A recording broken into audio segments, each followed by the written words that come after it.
তুমি এমন একটা ব্যক্তি যে কয় আইলো তার পিছেই যাও, গেলে পরে তোমার ক্ষতি হয়, লাভ হয় না।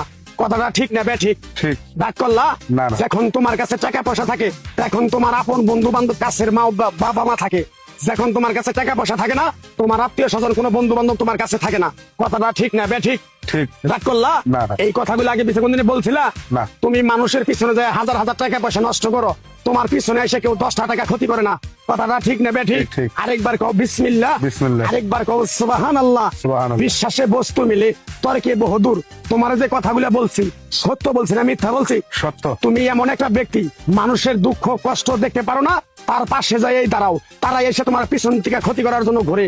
কথাটা ঠিক না ঠিক? ঠিক। রাগ করলা? না। কিছুদিন আগে একটা বিপদে পড়ছিলা, অনেক বন্ধু বান্ধবের কাছে 10-20-50 হাজার টাকা হাওলা চাইছো, তারা তো ফোন করেই নেই, তোমার সাথে এখন যোগাযোগ বন্ধ করে দিছে।